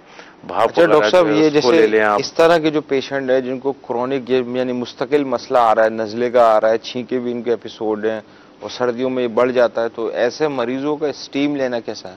मैं वही अर्ज कर रहा था कि भाप वगैरह ले लें, उससे भी काफी हद तक फायदा होगा। स्टीम का भी कोई प्रोसीजर है, तरीका कार है या वैसे? देखिए भाप तो अलग अलग तरीके से लोग लेते हैं। एक स्टीमर मार्केट में आता है, वो ले लें। स्टीमर भी ले सकते हैं आप। घर में जो है आपका जो घर में किस तरह से चूल्हा वगैरह होता है, पानी बॉईल करके जो है कोई चादर वगैरह या कोई टॉवल वगैरह लेके उस पर कवर अप करके ऐसे कवर कर लें, अपना मुंह जो है स्टीम की तरफ रखें और उसको जो भी बाउल वगैरह है, जो भी आपका पतीला वगैरह है, सही, वो स्टीम डायरेक्टली आपके पास। सब ये सांस इसमें मुंह से लेनी है या फिर नाक से लेनी है? देखिए नाक से लेके मुंह से निकालनी। सही तरीका ये तरीका, नाक से सांस ले, मुंह से निकाल दे। सही, ठीक है। और इसका दौरानिया जितना मैक्सिमम ले सकते हैं। बाज लोग जो है 1 मिनट में ही थोड़ा सा इरिटेट हो जाते हैं, बाज लोग 5-5 मिनट भी ले लेते हैं। मतलब जितना टॉलरेट कर सकते हैं, जितना बर्दाश्त कर सकते हैं उतना ले लें, लेकिन एपिसोड इसके बढ़ा दें। अगर फर्ज करें कोई 2 मिनट बर्दाश्त कर सकता है तो दिन में वो 4-5 दफा ले ले। अच्छा, 6-7 दफा ले ले, कोई इसमें मुजायका तो नहीं है, फायदा ही होगा। सही। देखिए आपको नजले के साथ साथ स्टीम आपकी स्किन पे भी असर करेगी। सही, स्किन को भी फायदा देगी, ग्लोइंग पैदा करती स्किन के ऊपर भी जो इसमें अमूमन जिनको नजले की प्रॉब्लम हो रही होती है ना, तो उसमें इनको साइनस की भी कंप्लेन हो रही होती है जी, क्योंकि जब नजला हो रहा होता है तो यानी म्यूकस बन रहा होता है, वो आपके जो दांतों के ऊपर के साइनस हैं, सर के ऊपर के साइनस, ये भी ब्लॉक हो रहे होते हैं। तो जब ये हीट जाती है तो ये जो म्यूकस वगैरह होता है, जो जाम हुआ होता है साइनस में, वो पिघलना शुरू हो जाता है। जी, नरम पड़ जाता है, उसमें सांस लेने में भी आसानी होती है। बिल्कुल, वो तकलीफ भी कम हो जाती है। मतलब ये बच्चों के अंदर भी अगर इस तरह जिनको खांसी है, नजला हुआ है, तो इसमें बच्चों को भी स्टीम दे दें? सबको, सब ले सकते हैं। मतलब आप इसको कहेंगे प्राइमरी ट्रीटमेंट, इब्तदाई तिब्बी इमदाद जिसको आप। देखिए ये जिनको नजला है उनके लिए बहुत प्रोफाइलेक्टिक रोल है इसका। मतलब ये अगर जिनको क्रोनिक है नजले की शिकायत मौजूद है, परसिस्टेंट है, वो तो मेरे ख्याल से इसको हफ्ते में 3 दिन 4 दिन रेगुलरली कर भी लें तो इनके लिए फायदेमंद है। किसी हद तक दवाइयों से अभी तो मार्केट में बहुत इजी वे है ना कि आपके पास स्टीमर अवेलेबल हैं और हर साइज के, हर स्टाइल के स्टीमर अवेलेबल है। सही। आप छोटे स्टीमर से लेके बड़े स्टीमर तक दोनों अवेलेबल हैं और इकोनॉमिकल हैं, इतने महंगे नहीं है, बहुत सस्ते हैं। वो आप मार्केट से ले सकते हैं और वो बच्चों को भी यूज करवा सकते हैं, आप खुद भी यूज कर सकते हैं। डॉक्टर साहब तीसरे कॉलर है, इनके जोड़ों में से आवाज आती है, कंधों के भी, कमर के भी, घुटने के भी। एज इनकी इतनी नहीं है, 25 ईयर्स, 25 साल उम्र बताई थी इन्होंने। वेट अगर बता देते तो आसानी हो जाती, क्योंकि ना वेट तो ज्यादा नहीं है इनका। दूसरा ये है कि इनको बोन प्रोफाइल करवाना पड़ेगा, बोन प्रोफाइल करवा के देख लें। और सब इसमें उमूमन इसमें पेशेंट की कुछ लोगों की आदत भी होती है अपने कमर को झटके देने की, और इसको जब इनको लगता है कि जब ये आवाज आती है तो उसके बाद शायद इनकी बॉडी बड़ी रिलैक्स हो जाती है। बिल्कुल सही। तो क्या क्लिनिकली ये झटके देना इस तरीके से आप करना सही है? बहुत खतरनाक है, बहुत ज्यादा खतरनाक है कि अगर आपने खुदा ना खासा, बाज लोग तो मतलब करवाते हैं। जी, वो करवाना और ज्यादा खतरनाक है, क्योंकि वो जिस प्रेशर के साथ कर रहा होता है ना, खुदा ना खासा अल्लाह ना करे कोई भी एक मोहरा इधर उधर हिल गया। जो बाजार के अंदर ये जैसे बाल काटने वाले होते हैं, बाल काटने के बाद जो सर की मसाज करते हो, उसमें खास इनका तरीका होता है जो कमर गर्दन को झटका देने का। उसके बाद टेम्पररी तौर पे जो पेशेंट होता है, जो भी जिसको हो रहा होता है, पेशेंट तो नहीं बोलेंगे, उसको लगता है कि बहुत सुकून मिल गया, तो क्या ये फायदेमंद है? नहीं, वो भी नुकसानदेह, वो भी मतलब आपके लिए काफी हद तक नुकसान पैदा हो सकता है। देखें, वर्टिब्रा जो है यानी रीढ़ की हड्डी जो है ना, वो आपकी तो गर्दन की पीछे से स्टार्ट हो रही है, ठीक है, और कमर के नीचे तक जा रही है पूरी एक, और ये आपका बेसिकली मेन है, यानी कि आपका हब है, एक पावर हब है। अगर यही खुदा ना खास्ता यहीं कोई फॉल्ट हो गया, कोई डैमेज हो गया, तो आपके लिए बहुत ज्यादा प्रॉब्लम्स की। हाथों को भी झटकते हैं डॉक्टर साहब, कमर को भी झटकते हैं, आवाज आती है तो उन्हें लगता है कि अब शायद ये सही हो गया। नहीं, वो गलत रहता है, उनका नुकसान हो सकता है, खुदा ना खास्ता कोई बड़ा डैमेज हो सकता है, जरा सी रिलैक्सेशन के लिए आपको बड़ा डैमेज हो सकता है। तो ये जो इस्लामी भाई हैं जिन्होंने ये बताया कि इनके जोड़ों में से तकलीफ होती है, आवाजें आती हैं, तो इनको मेरे ख्याल से अपना ये वजन देख लेना चाहिए। अभी आपने जैसे बताया कि बोन प्रोफाइल भी, और ये भी हैबिट भी देख लें कि ये इस तरह की आदत तो है। और फिर दूसरा जो है ना, ऑर्थोपेडिक्स जो सर्जन्स हैं उनसे फिजिशियन वगैरह ओपिनियन ले लें, रिव्यू कर लें कि बेसिकली आवाज आती क्यों है। अभी जैसे जिनको प्रॉब्लम होगी तो डिस्क कार्टिलेज की वजह से आवाज आ रही होती है, लेकिन इन्होंने बताया मोहरों में तो आवाज अमूमन किसी ज्यादातर बीमारियों में तो आती नहीं है। नहीं, इन्होंने बोला कि शोल्डर्स में भी आती है, मतलब मुख्तलिफ जॉइंट्स के अंदर बताया, मुख्तलिफ जॉइंट्स के अंदर बताया। तो अगर ऐसा है तो इनको ऑर्थोपेडिक से रुजू करना चाहिए, अगर तमाम जॉइंट्स के अंदर आ रहा है। तो अगर एक आध जॉइंट में होता है तो बाज़ औक़ात क्या होता है कि बेसिकली ये फ्लूइड होता है हमारी बॉडी के अंदर, जिसको हम साइनोवियल फ्लूइड कहते हैं, वो फ्लूइड की बेसिकली वो होती है आवाज, हमें ऐसा लगता है कि ये हड्डी की आवाज आ रही है। जॉइंट के बीच में जो वो कार्टिलेज और उसके साथ साइनोवियल फ्लूइड वगैरह जो होता है, उसकी वेरिएशन फ्रिक्शन फ्रिक्शन होती है, बिल्कुल रगड़ जिसको आप कह सकते हैं। हमें लगता है कि ये बड़े रिलैक्स हो गए। जी जी। अच्छा डॉक्टर साहब, एक कॉलर, ये जो आखिरी कॉलर थे, इनका हाथ के अंदर, जिनके हाथ में जलन भी होती है, हाथ खुश्क भी हो जाते हैं, इन्होंने बताया कि ऑयल वगैरह इस्तेमाल करते हैं। ये प्रॉब्लम, इसी तरह पाँव के अंदर भी कुछ लोगों का सेम प्रॉब्लम होता है, हथेली फटने की बेसिकली प्रॉब्लम कर रहे हैं। देखिए, ये जो बेसिकली होती वही ड्राइनेस की वजह से, कि आपको अगर फंगल इन्फेक्शन नहीं है तो, अगर फंगल इन्फेक्शन नहीं है तो ये बेसिकली ड्राइनेस की यानी खुश्की की वजह से ही होती है। तो जो खुश्की के लिए पहले जैसे हमने अर्ज किया कि उस हिस्से को आप खुश्क ना रहने दें, तर रखें, अब वो किसी भी तरीके से रखें, कोई ऑयल वगैरह लगा, तेल लगा वगैरह इस्तेमाल करते हैं और दूसरी क्रीम वगैरह भी रखते हैं। देखें, इस्तेमाल करना और तरीके से इस्तेमाल करना दोनों में फर्क होता है। अगर आप प्रॉपर तरीके से कोई चीज यूज करेंगे तो उसका आपको फायदा होगा। अब जैसे मैं मिसाल देता हूँ कि डॉक्टर साहब मैंने तो गोली खाई थी, मेरे को आराम नहीं हुआ। आपने गोली तो खाई, गोली सही भी खाई आपने, लेकिन क्या आपने प्रॉपर खाई? सवाल ये है, आपने प्रॉपर नहीं खाई, इस वजह से आपको आराम नहीं, यानी डोज के हिसाब से या वक्त के हिसाब से। एग्जैक्टली। देखें, अब इसमें यह भी है, जैसे अगर इनको खुदा न खासा हथेली में जख्म वगैरह होते हैं, तो पाँव में भी डॉक्टर साहब जख्म हो रहे हैं, अगर जख्म होते हैं तो अपने डॉक्टर को दिखा के कोई भी आप दवा वगैरह उसमें यूज कर सकते हैं। अगर जख्म नहीं है तो सिंपल जो भी लुब्रिकेंट है, कुछ चिकनाहट वाली चीज जो है वो उसको आदमी तर करके रखे, बिलखुसूस रात के टाइम जो है अच्छी तरह तर करके आप जो है उसको रखें और सुबह तक, ताकि वो तर रहे, वो सॉफ्ट रहे। उसकी केयर करें, बाकायदा सफाई रखें, उसकी सफाई करेंगे। उसके बाद उसकी जो है आप जो डेड स्किन होती है, मुर्दा जल्द होती है ऊपर की, उसको भी आप आस्ते आस्ते रिमूव कर सकते हैं। दो चीजें मैं एडअप कर दूं कि एक तो ये कि जिनके ड्राई स्किन होती है, बहुत ज्यादा स्किन ड्राई हो गई, हाथ की भी पैर की भी, यहाँ तक कि जैसे कॉलर ने बताया कि खून भी आ जाता है, तो इसमें तो सबसे पहले एक तो जैसे आप बता रहे कि ऊपर से आपने टॉपिकली इसको ऊपर से किस तरीके से आपने लुब्रिकेटेड रखना है, अब आया ऑयल वगैरह या ऑइंटमेंट वगैरह, लेकिन इसका बेसिक कॉज जो लाइज इन द बॉडी, जिस्म के अंदर मौजूद होगा, वो है आपकी डिहाइड्रेशन, विटामिन सी की कमी, और आपको अपनी हाइड्रेशन, खाने पीने की चीजों को भी मॉनिटर करना पड़ेगा। तीसरा, वो पेशेंट जो ओल्ड एजेड हैं और जो डायबिटिक हैं, उनको अपने पाँव के जख्म जो सर्दियों के अंदर लग जाते हैं या फट भी जाता है, इसको एक्स्ट्रा ऑर्डिनरी तौर पे जाके एहतियात करना होगी।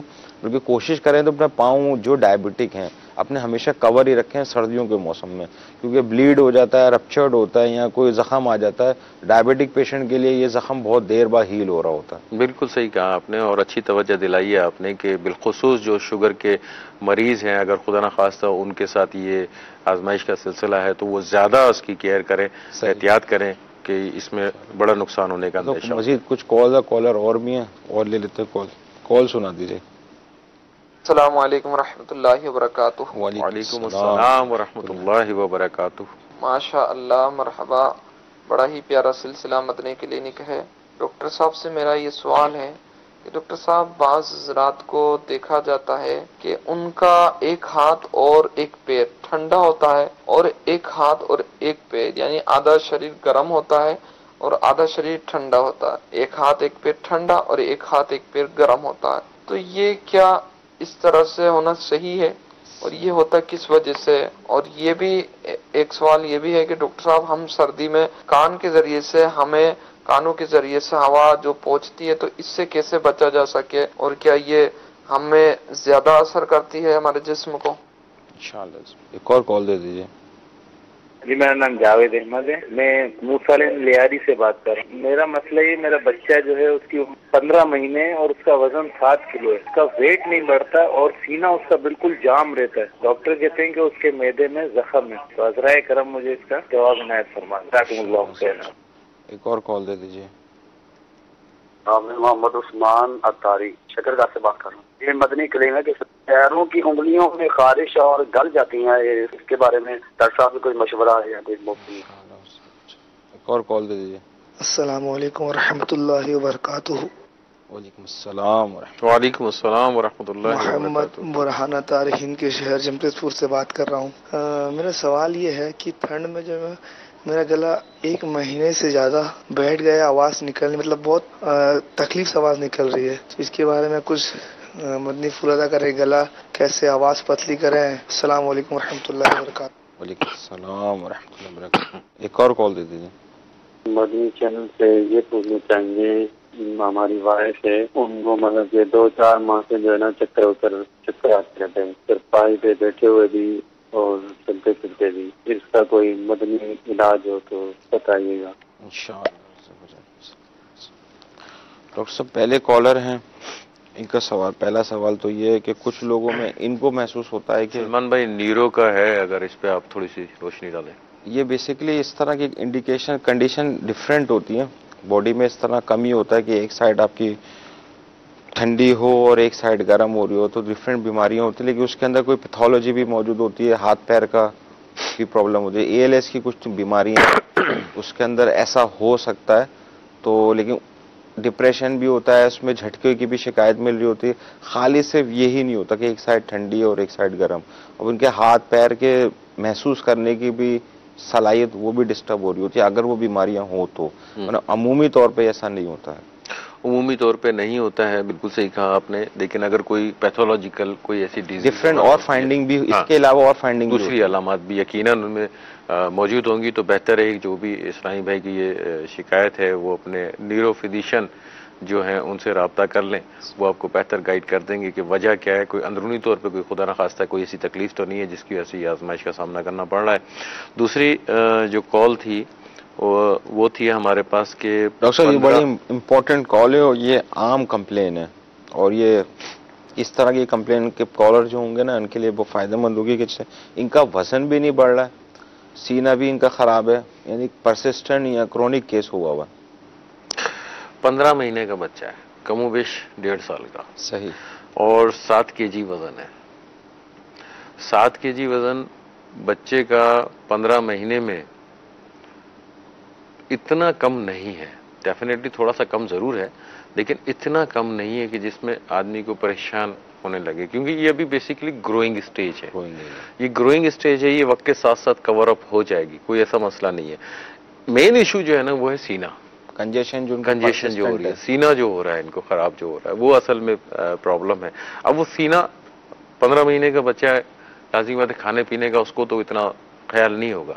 वालिदैन होंगे जो इस चीज का ख्याल करेंगे, उसके खाने का, उसके पहनने का, उसके ओढ़ने का, उसके बैठने का, उसके रहने का, उसके सोने का जितना ख्याल है वो वालिदैन करेंगे। अरे डॉक्टर साहब, ये जो इन कॉलर हैं, इस तरह के बहुत सारे पेशेंट होंगे। अब ये 15 माह का जो बच्चा है, इसको एहतियाते जो कंजेशन हो रही है, इसका मतलब ये है कि परसिस्टेंट फैक्टर मौजूद है जो रिपीटेड इन्फेक्शन करा हो रहा है। रिपीटेड इन्फेक्शन की वजह से कंजेशन हो रही है। अब बच्चा मुस्तकिल कंजेशन में हो रहा होगा तो ज़ाहिर है ग्रोथ तो डिस्टर्ब होनी है। डेफिनेटली एहतियातें कौन कौन सी करनी है इस बच्चे को 15 माह के? इसके घर वालों को सफाई वगैरह के हवाले से? देखें, छोटा बच्चा है, उसमें ये समझ लीजिए कि एहतियात तो बहुत ज़्यादा करनी पड़ रही होती है, ख़ासकर क्योंकि उनमें जो रेजिस्टेंट पावर होता है वो बहुत कम होता है, बड़ों की निस्बत छोटों में बहुत कम होता है, जिसकी वजह से वो जल्दी बीमारी को अडॉप्ट कर लेते हैं। और एक बात ये देख लीजिए, हाइजीन, डॉक्टर साहब हाइजीन तो है, लेकिन एक चीज और भी आती है कि अगर खुदा ना खासा थोड़ी सी बीमारी हो जाती है तो फिर उसमें यह है कि सेल्फ मेडिकेशन के तौर पे बाज़ औक़ात एंटीबायोटिक्स वगैरह खुद से भी मरीज शुरू कर देते हैं, जो कि गलत होता है। इससे क्या होता है कि आपका जो रेजिस्टेंस होता है ना, रेजिस्टेंस जो होता है बीमारी के खिलाफ, वो खराब हो जाता है, बॉडी का मदाफती निजाम डिस्टर्ब हो जाता है। किसी को इन्फेक्शन हो गया, खांसी भी हो रही है, नजला भी हो रहा है इसको, अब इसके क्या कपड़े बार बार बदलने चाहिए, और जिस चीज पे सो रहा है या कभी उल्टी भी कर दी, ये बदलना चाहिए या फिर इसको भी से साफ कर देना चाहिए? इसमें क्या एहतियातें हैं? देखिए, फीडर वगैरह ये भी कोई जरूरी चीज है? फीडर तो खैर वो एक समझ लीजिए कि मैं समझता हूँ कि फीडर तो एक बीमारी की जड़ है, आपने बीमारी खरीद के दे दी है, अनटिल अनलेस बहुत ज्यादा आपको मजबूरी ना हो तो एक अलग बात है। लेकिन यह है कि कोशिश ये करें कि ऐसी चीज हो कि बच्चे को खुद से चम्मच से पिला दें। ऐसी अगर स्टेज पे है कि वो चम्मच से पी सकता है तो चम्मच से पिला दें आप उसको।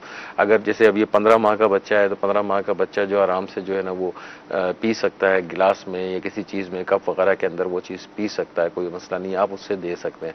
उसमें जो आपकी सफाई का मेयार है वो भी काफी हद तक बेहतर रहेगा। अगर आप उसको कंपेरिजन करते हैं बॉटल से, बोतल वगैरह से अगर कंपेरिजन करते हैं तो कप का या किसी प्याले वगैरह का सफाई का मेयार काफी हद तक बेहतर रहेगा और तसल्ली भी रहेगी दिल को। मेंटली जो आसपास की जो चीजें, तकिया है, ब्लैंकेट है, सोने उसमें जो चीजें होती हैं कि उसमें ये नोट कर लें कि कोई फर वगैरह चीज तो नहीं है, कोई ऐसी चीज तो नहीं है, कोई कारपेट वगैरह भी जरूरी है ना, सफाई तो होनी चाहिए इसकी। बिल्कुल।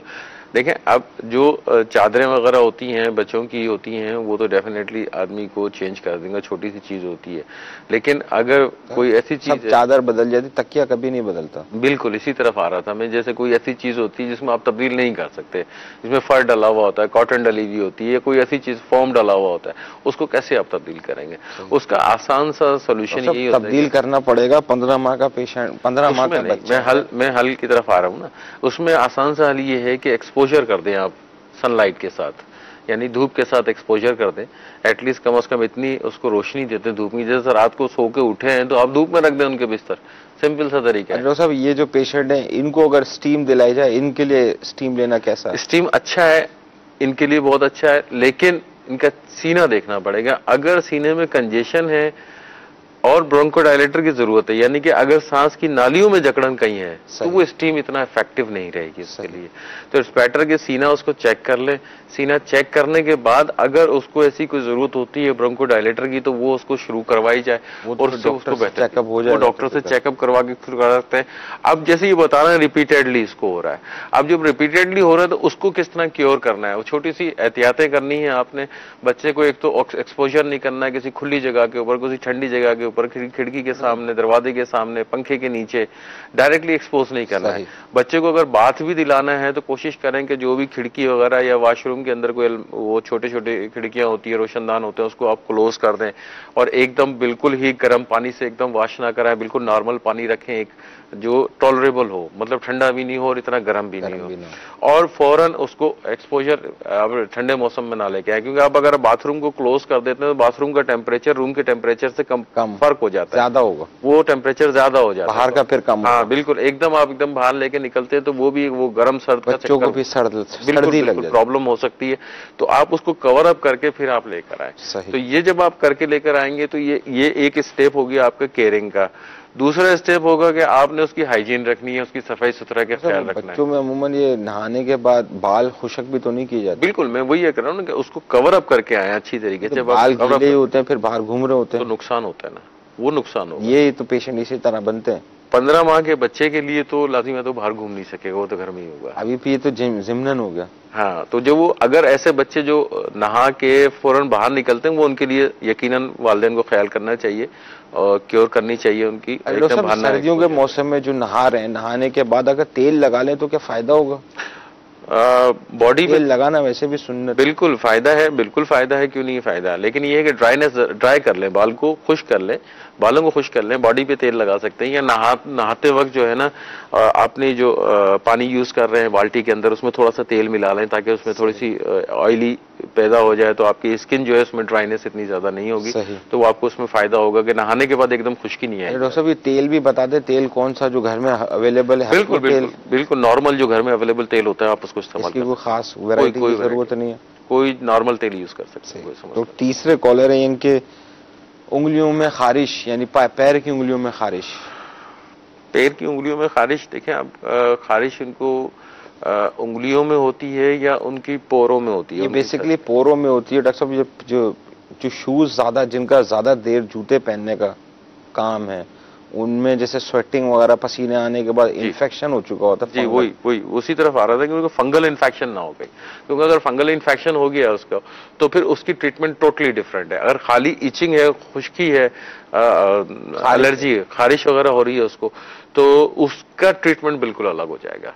तो जो भी आपके डॉक्टर हैं, फैमिली फिजिशियन होंगे, उनसे आप मशवरा कर लें, उनको चेक करवा दें कि फंगल स्किन के स्पेशलिस्ट से बेहतर ये कर लें मशवरा, स्किन के स्पेशलिस्ट को दिखा दें, और फंगल इन्फेक्शन है तो उस हिसाब से ट्रीटमेंट करेंगे। उसका एक कोर्स होता है बाकायदा, थोड़े दिनों का, वो प्रॉपर तरीके से कोर्स करके फिर आप विजिट जरूर करें डॉक्टर को। वो होता है हमारे यहाँ प्रॉब्लम क्या होती है कि किसी भी डॉक्टर ने कोई दवा अगर लिख के दे दी है तो वो दवा अगर उसने कहा कि बेटा 5 दिन खानी है तो 5 दिन खाने के बाद वो खत्म कर देते हैं, उसके बाद दोबारा रिविजिट नहीं करते। आपको चाहिए रिविजिट करना जरूरी है। रिविजिट जब आप करेंगे तो वो आपको मजीद गाइड करेंगे आगे क्या करना है। हो सकता है दवा मजीद देनी पड़े आपको। हवाले से जो वो पेशेंट है जिनको पाँव में, ऐसे पेशेंट भी हैं पर से मुस्तकिल पसीने आने की शिकायत भी रहती है, वो जूतों का बहुत देर तक इस्तेमाल हो रहा होता है, पसीना भी आ रहा होता है, तो इनके लिए जो सॉक्स होते हैं, मोजे खास नॉर्मल वाले पहन के रखें या कोई खास किस्म के मोजों का इस्तेमाल कर लें तो पसीने की उसमें कमी भी हो जाए? देखें मोजों का जो सॉक्स का जो मटेरियल है ना उसको आप गौर कर लें। अगर बहुत ज्यादा बाज़ सिल्की होते हैं मोजे, इस किस्म पॉलिस्टर मिक्स होता है, उसको यूज ना करें। अगर कॉटन के, प्योर कॉटन के हों तो वो आप यूज कर लें, वो आपके लिए ज्यादा फायदेमंद रहेगा, वो ज्यादा अच्छा रहेगा उसके लिए। चौथे कॉलर, इसमें सर्दी में डॉक्टर साहब इनका ये गले खराब की शिकायत है, ये इनको ही मेरे ख्याल से शायद आवाज का बेसिकली प्रॉब्लम है, तो इनके लिए सबसे आसान से तरीका ये है कि ये गरगरे कर लें, स्टीम ले लें और गरगरे कर लें। सही ट्रीटमेंट लाजमी बात है वो डॉक्टर देखेगा तभी वो आपको एडवाइस करेगा। हम लोग यहाँ पे इनको एक सिंपल आसान सा हल ये दे सकते हैं कि गरगरे कर लें और स्टीम ले लें। जितना मैक्सिमम ये गरगरे करेंगे, जितना ज्यादा गरगरे करेंगे, उतनी ज्यादा स्टीम लेंगे, उतनी जल्दी रिलीफ। गरगरे किस तरह, ठंडे पानी से कर लें या गर्म पानी से? नहीं, नीम गर्म पानी से। गरगरे नीम गर्म पानी से कर लें। अब चाहें तो उसमें कोई जो क्या कहते हैं अद्वियात होती हैं वो भी आप उसमें डाल सकते हैं, या सादे पानी के, सादा पानी ज्यादा बेहतर, सादा पानी के भी कर सकते हैं, कोई मुजायका नहीं। सही। तो दोनों सूरतों में आप गरगरे कर लेंगे। 2-3 दिन ये आप करके देखें, उम्मीद है इंशाअल्लाह से इससे आपको काफी हद तक बेहतरी आ जाएगी। और अगर आपकी शिकायत बरकरार रहती है तो अपने डॉक्टर को चेक करवा लें, हो सकता है किसी मजीद दवा वगैरह की जरूरत ना हो आपको। डॉक्टर साहब एक और ये जो कॉलर थे, इनके 2 से घर वालों को प्रॉब्लम है, 2 या 4 कमोबेश 2-4 माह से इनको ना चक्कर आने की शिकायत आ रही है, चलते फिरते भी आ रहे हैं। तो मेरे हिसाब से तो ये इनको ब्लड प्रेशर और खून, ऑर्थोस्टेटिक हाइपोटेंशन की तरफ।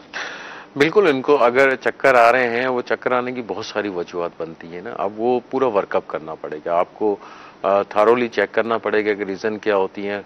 ब्लड प्रेशर भी हो सकता है, कोई हाइपरग्लाइसीमिया भी हो सकता है, हाइपरग्लाइसीमिया यानी कि शुगर की तकलीफ भी हो सकती है, शुगर कम होने की तकलीफ भी हो सकती है, ब्लड प्रेशर लो भी है, ब्लड प्रेशर लो की शिकायत हो सकती है, और आपके इलेक्ट्रोलाइट इम्बैलेंस यानी नमकियात की कमी भी हो सकती है। खुदा ना खास्ता सर्वाइकल एरिया के अंदर कोई प्रॉब्लम हो, यानी कि गर्दन के मोहरों के अंदर कोई प्रॉब्लम हो, उसकी वजह से भी आपको चक्कर आ सकते हैं। कान में कोई मसला हो, उसकी वजह से भी चक्कर आ जाते हैं। चक्कर बिल्कुल आ सकते हैं। तो आपको प्रॉपर थॉरोली वर्कअप करना पड़ेगा। लेकिन जनरलाइज हम इसको अगर यूं ले लें, जैसे फीमेल के अंदर जो चक्कर आ रहे होते हैं यंग एज में, वो अमूमी आयरन की कमी, खून की कमी, बिल्कुल इनको अपने ये चीजें बिल्कुल वर्कअप देखें। जब आप वर्कअप करेंगे तो लाजिमी है तो बेसलाइन तो डेफिनेटली करवाएंगे। बेसलाइन जब आप करवाएंगे तो उसमें आपको खून की मिकदार जो बॉडी की है उसका भी आइडिया हो जाएगा क्या है क्या नहीं है। सही। और अगर खून की मिकदार कम होगी तो उसके हिसाब से जो भी है अद्वियात उसको इस्तेमाल किया जा सकता है, उससे कवर किया जा सकता है, वो ठीक हो जाता है। डॉक्टर साहब कुछ कॉल और भी आई हुई हैं, वो कॉल ले लेते हैं जी। कॉल सुना दीजिए। मैं जमशेद बात कर रहा हूँ चिश्तिया से। सर मेरा बेटा है एक 8 माह का, वो ना उसका गला और नाक बंद है, नजला जुकाम है, 8 माह उम्र है सर बच्चे की। सही, एक और कॉल दे दीजिए। गुजरात के हिंद से मैं बात कर रहा हूँ। डॉक्टर साहब से मेरी अर्ज है कि पाँव के तलवे बहुत ही ठंडे रहते हैं और सॉक्स पहनने के बावजूद भी पाँव में बहुत ठंडी रहती है, इसके लिए कोई इलाज फरमाइए। इंशाअल्लाह सर। एक और कॉल दीजिए। मेरा सवाल ये है, मेरे पूरे जिस्म में दर्द होता है, इसका क्या वजह है, प्लीज बता दीजिए। पूरे जिस्म में दर्द होता है, बिल्कुल जब सुबह हम उठता है पूरे जिस्म में दर्द होता है, इसका क्या वजह है, बता दीजिए इंशाअल्लाह सर। डॉक्टर साहब एक ये जो कॉलर हैं, पहले भी जो कॉल की इन्होंने 8 माह का बच्चा है इनका, वही जो हमने अभी केस डिस्कस किया है जी, वही बात है कि इनका नाक गला खराब है, नाक खराब, नज़ला हो रहा है इनको, जो भी है। तो इसके हवाले से तो हमने एहतियातें भी अर्ज कर दी हैं और इसका जो ट्रीटमेंट है वो भी बता दिया है। छोटा बच्चा है, स्टीम अगर भाप अगर देने में उसको आजमाइश है तो उसका आसान सा तरीका ये होता है कि बच्चा अगर सो रहा है कहीं पे, तो किसी ऊंची जगह पे सो रहा है तो उसके करीब में ले जाके जो है थोड़ा सा दूर करके वो पानी वगैरह बॉईल करके जिसमें स्टीम लगा है वो आप गरमाइश दे दें उसको, तो वो ऑटोमेटिकली स्टीमर मिल जाएगा। या फिर मार्केट में ऐसे स्टीमर भी मौजूद हैं, छोटे साइज के होते हैं जो डायरेक्टली जो एक आपकी फोकस कर रहे होते हैं, तो आप पॉइंट आउट कर सकते हैं, उसकी तरफ मूव कर सकते हैं, वो डायरेक्टली बच्चे की तरफ स्टीम जाएगा वो। डॉक्टर साहब जी जो दूसरे एक कॉलर है, इन्होंने कॉल किया कि पाँव ठंडे रहते हैं, जूते वगैरह, ये ओल्ड एज पेशेंट लग रहे हैं। एक ये मुंह में तवज्जो इस पे दिलाना चाहूंगा कि जो ये डायबिटिक न्यूरोपैथी का केस मेरे को लग, इस तरह के जो केस पॉसिबिलिटी है, बिल्कुल पॉसिबिलिटी है। अभी जैसे डॉक्टर साहब जिनको इस तरह की शिकायत हो रही है, पाँव ठंडे हो रहे हैं, पाँव सुन हो रहे हैं, पाँव में चुभन हो रही है, नमनेस हो रही है या सुन बार बार हुए चले जा रहे हैं, तो अगर ये ओल्ड एज है यानी एज ज्यादा है, 3-4 मतलब 40 साल के क्रॉस हैं और डायबिटिक भी हैं, तो इनको क्या क्या एहतियातें करनी होंगी? देखें, अगर खुदा ना खासा शुगर के कोई मरीज हैं और उनमें ये कोई चीजें प्रॉब्लम आती हैं, तो सबसे पहले फर्स्ट ऑफ ऑल तो अपने शुगर को कंट्रोल करें उसको, क्योंकि अगर आपकी शुगर कंट्रोल में नहीं होगी तो आप ये तो छोटी सी चीजें से बड़े मसले में खड़े हो सकते हैं। सही। जब आपकी शुगर कंट्रोल में आ जाएगी तो इन चीजों को कंट्रोल करना बहुत आसान हो जाएगा, आपकी 50% ये तकलीफें खत्म हो जाएंगी। बकाया जो 50% हैं वो आप जो है अद्वियात के जरिए उसको ठीक कर सकते हैं, कोई ऐसा मसला नहीं है।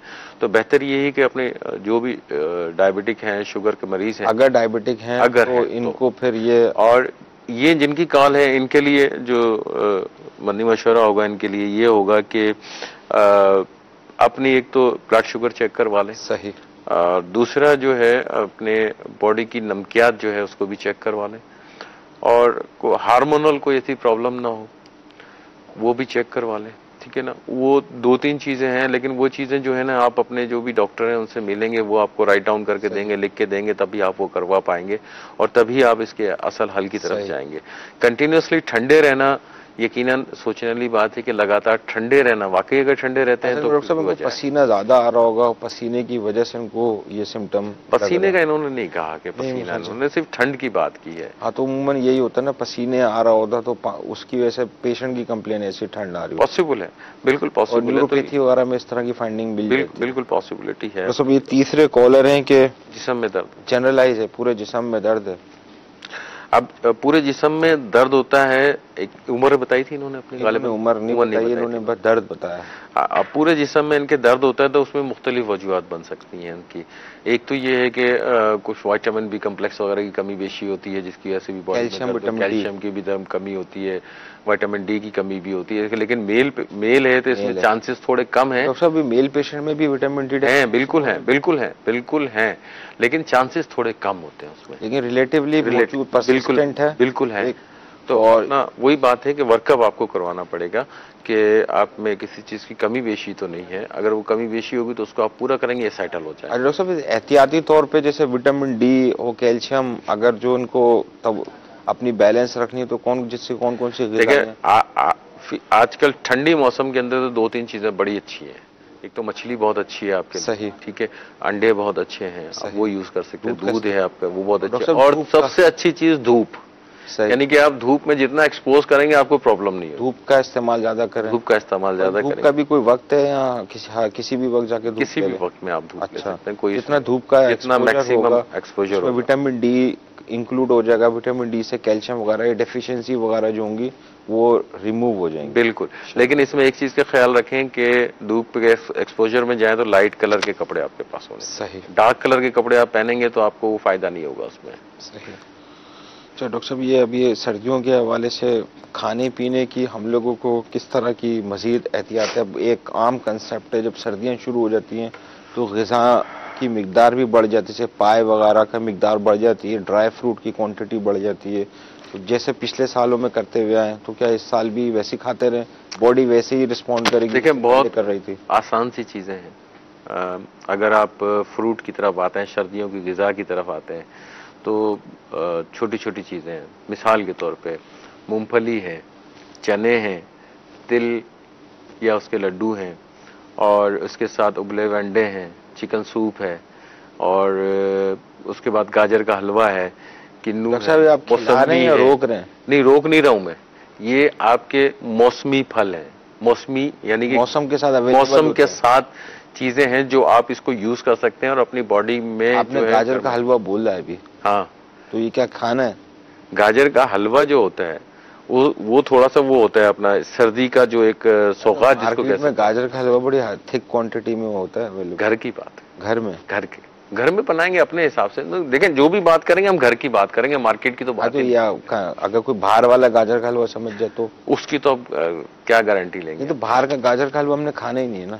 नहीं, उसकी तो हम कोई बात ही। गाजर का हलवा घर में जो चीज है घर में। तो ये सर्दियों में डॉक्टर साहब गाजर का हलवा खाना वाकई जरूरी है? कोई जरूरियात में जरूरी नहीं है, लेकिन आप ये चीजें यूज करके अपनी बॉडी टेम्परेचर यानी कि सर्दी से आप महफूज रह सकते हैं ना। ये चीजें जो मैंने बताई, जैसे मूंगफली है, चने हैं, चने में जिंक वगैरह होता है, इससे फायदा होता है। मूंगफली के अंदर होता है, आपको बहुत सारी चीजें मिलती हैं, वो आपको। डॉक्टर साहब ये तो जैसे आपने चीजें बताई ना, जैसे कोई यंग है, अभी यंग एज के लोग हैं, वो इसको इस्तेमाल कर लें।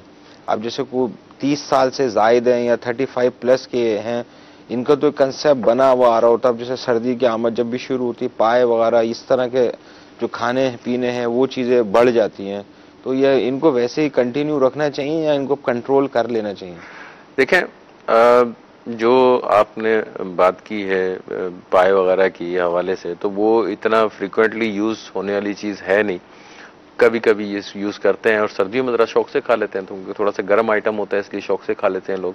तो लेकिन एहतियात करनी चाहिए। गर्म का मतलब क्या है कि ये गर्म किस तरह से है? इसलिए कि उसमें बहुत सारी लवाजमात होती हैं, फिर उसकी अपनी तासीर जो है वो गर्म होती है। सब तो इसके अपने भी तो आफ्टर इफेक्ट्स होते हैं ना, कि मैं वो उसी तरफ हाई ब्लड कोलेस्ट्रॉल हाई। मैं उसी तरफ आ रहा हूँ कि आपने जब ये चीजें ली तो इस चीज को मद्देनजर रखना है कि आपकी सेहत के लिए मुनासिब है या नहीं है।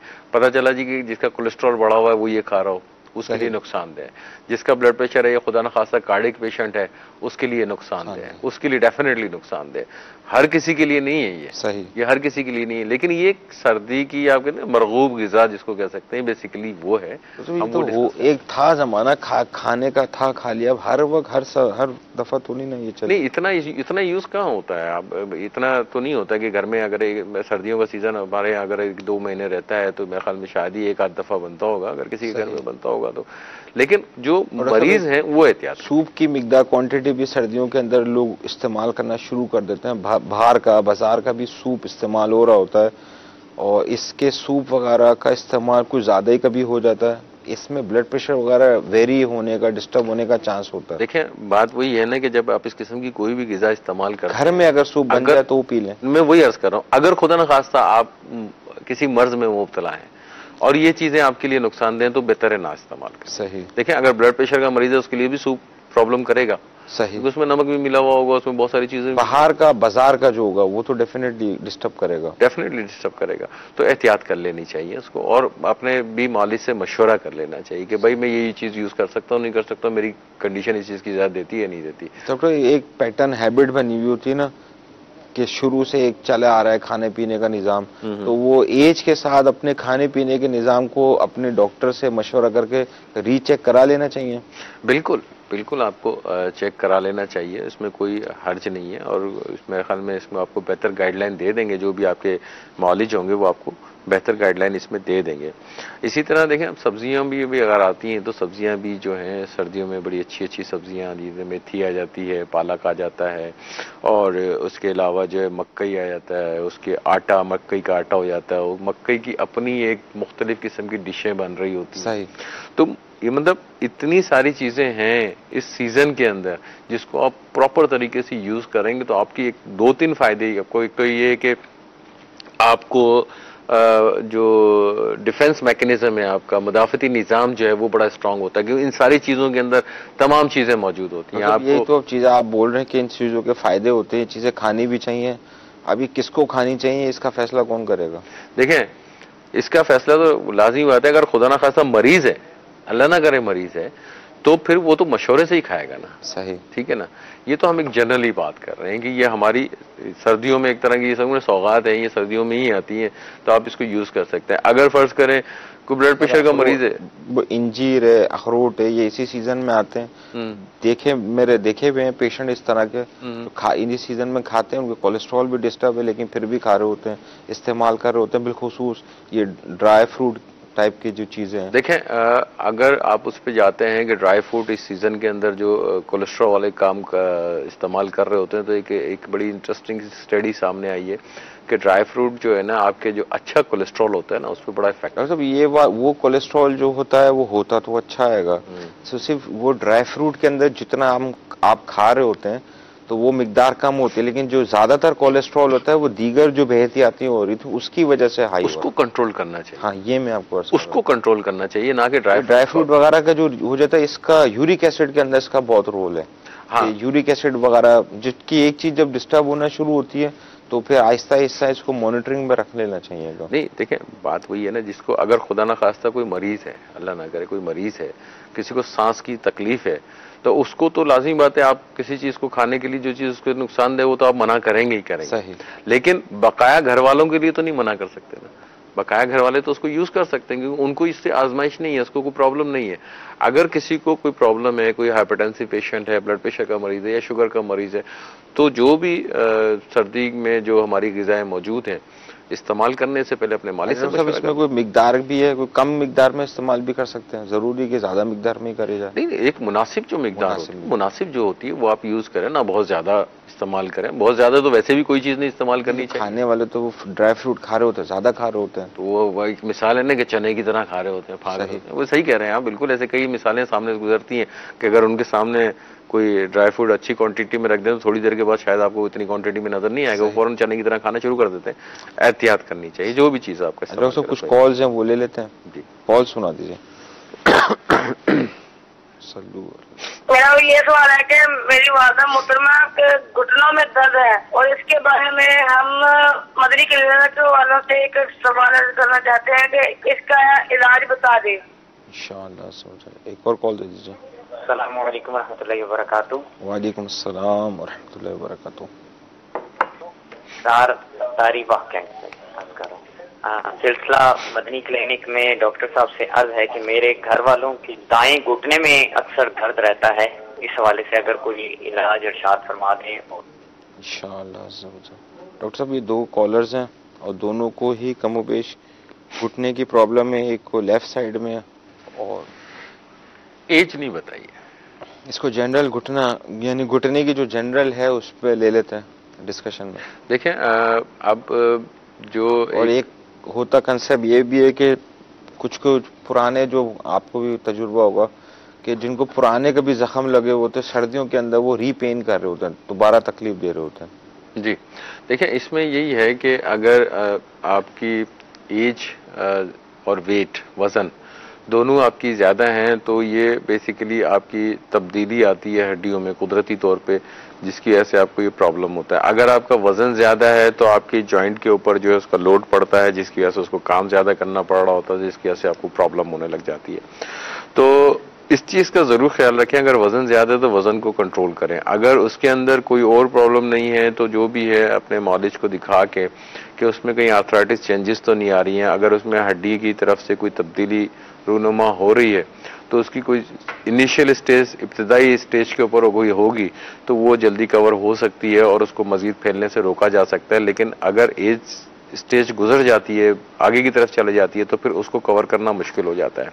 तो बेहतर ये है कि अपने मौलिज से मशवरा कर लें ताकि उसकी स्टेज का पता चल सके कि अगर आर्थराइटिक प्रॉब्लम है उनको तो उसको उसी हिसाब से कुछ अद्वियात, कुछ उसकी फिजियोथेरेपी वगैरह होती है वो करवा के उसको सेटल किया जा सके। कुछ एहतियातें आपको बता देंगे मौलिज आपके, वो आप करेंगे। थोड़ी सी अपनी रूटीन लाइफ को आपको थोड़ा सा चेंज करना पड़ रहा होता है, बाकी और कोई ऐसा मसला नहीं होता है, उसमें ये तकलीफ खत्म हो सकती है।